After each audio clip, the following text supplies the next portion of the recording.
So, question number 5 asks, using a critical cultural perspective, analyze a magazine or newspaper article. Explain what is being shown, who might be affected, and why it is important, etc. So here, again, going back to my People's magazine, there is actually an article on what would you think? Look at the date. This is February 10th. So this was actually today is February 10th, by the way. So I know procrastination at its finest, right? But the deadly coronavirus, what you need to know. So I have highlighted and I have analyzed critically the visualization of this article as well. And what I found very, very interesting is the word deadly. That's why I highlighted it blue, so you can see. So the reason why I find that very interesting is because not we, but People's Magazine is sensationalizing the information being presented to me, the consumer, by putting words like this, deadly. So even though the coronavirus has been said to be deadly, and it has been said to have killed 82 deaths so far in China. So it is definitely an accurate statement. However, there is different ways of wording this if you're trying to actually give like detailed information and like correct information. So again, this is sensationalizing the actual coronavirus. And also what I also found very interesting, as you can see here, you have a picture and the picture is of Chinese people and you have them wearing masks. So this is insinuating that a lot, in this picture at least, a lot of people in China have the actual virus, and that's why the majority, like I think I only found like 2 or 3 people that weren't wearing the mask, at least the ones facing us, not the ones walking away, because like, we obviously can't tell, but we have a lot of people wearing masks. So that's why I also circled that, because I found that very, very intriguing. So the article goes on to state that the mysterious virus is rapidly, so again, we have a word rapidly. What does that mean? Fast, very, very fast, spreading through China. Are Americans at risk?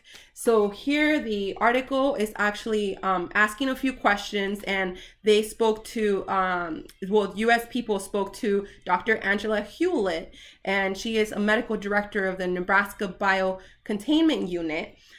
So in other words, there's questions in this article, and then there's answers, and the answers are provided by Dr. Angela Hewlett.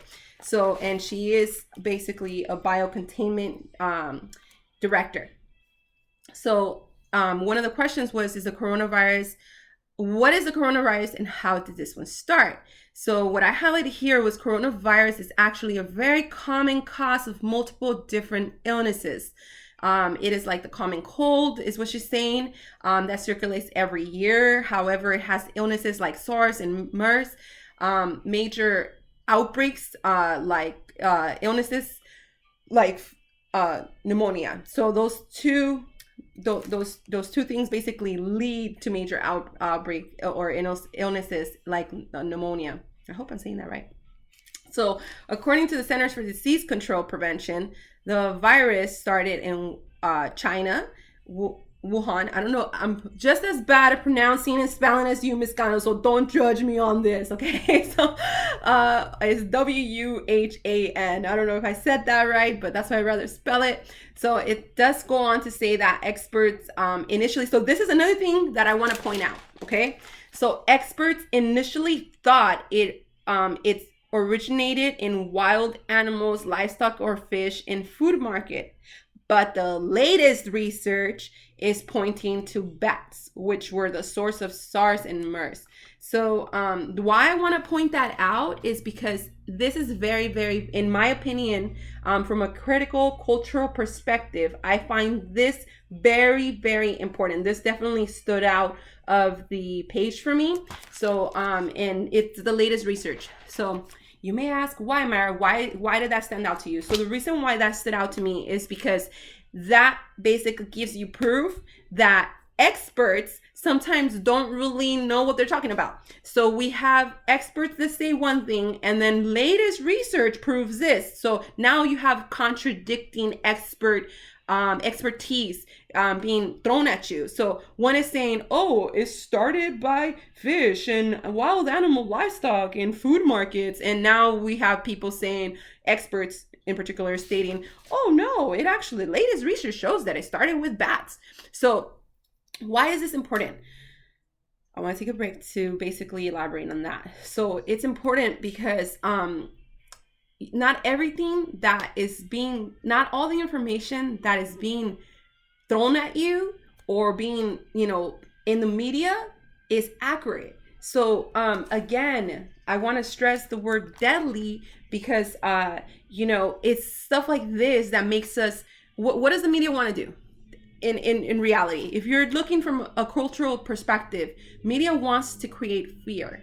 Okay, so, and why do they want to create fear? Because if you're fearful, then you might just do something about it. So let's keep on. So going forward, so how does the virus spread? So it says that it's airborne particles, much like the cold and the flu. From infected people. So basically think of a sneeze or a cough like that. At press time, 5 Americans were diagnosed with the coronavirus. Currently in the US, the risk remains low. So that is how the virus is spread. What's the best way to stay safe? So this is where it gets interesting. So wash your hands, cover your cough. If you're home, stay. If you're sick, stay home to prevent any illnesses from, basically contaminating other people. So will wearing a mask help? And here, Dr. Hewlett states that wearing a mask will help if you're sick. It will help you from basically giving the virus to someone else.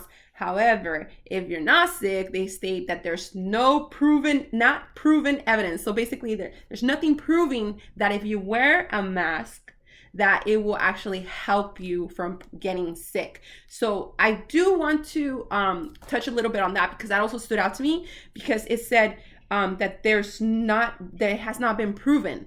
So here I would, from a critical cultural perspective, I would ask a question like, so why is there no evidence proven? So there actually been studies based on this, and also when you're thinking critically, you don't just want to read an article and believe everything that is saying. You actually want to look into who wrote the article. You want to look at who's speaking within the article. If you have people speaking within the article, which in this case we do.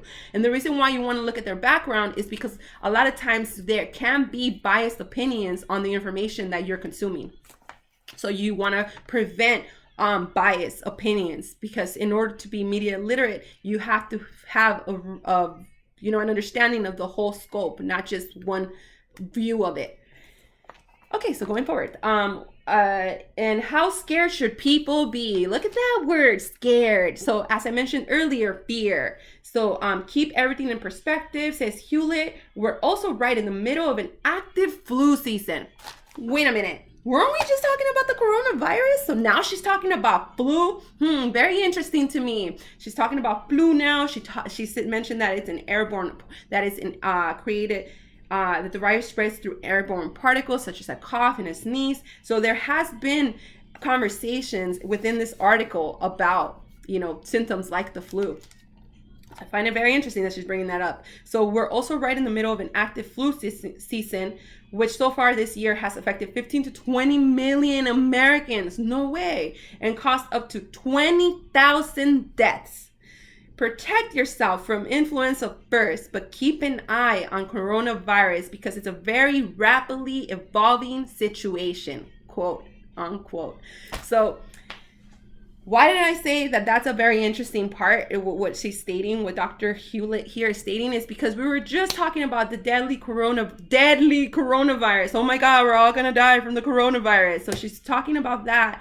And then she goes on to promote flus. So she's saying we're also right in the middle of an active flu season, 15 to 20 million Americans, 20,000 deaths.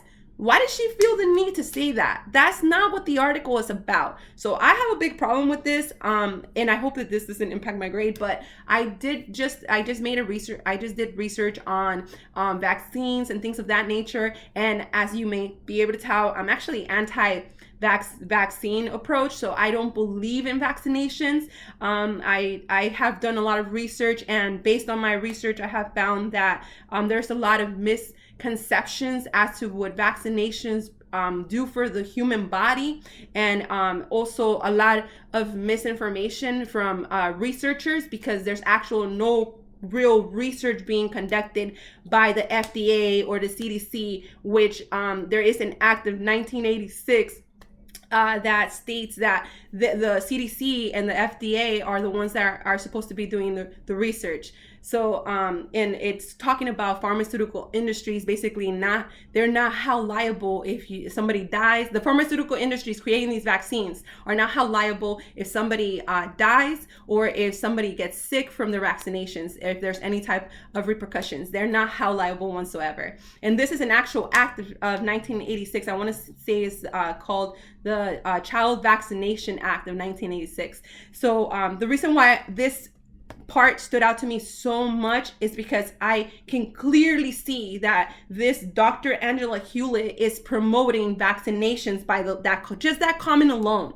So, and this is part of being this is my critical cultural perspective. In our culture, our children are not able to go to schools without being vaccinated. Before 2017, if you had a religious belief, you were able to, or if you had personal beliefs, philosophical beliefs, you were able to exempt your child from getting vaccinated and still go to school. Now there is no such thing, and they're regulating it. The government is regulating it and regulating it more and more. So from just reading this, it stirred up all kinds of emotions within me, because I have a 9-year-old boy that I have to do my best to be well educated and competent to do what's best for him, and teach him what I've learned along my journey. But I know I'm going a little bit, well, I guess not. I'm not really going off topic, because it is a cultural perspective, critical perspective that I'm taking towards this article.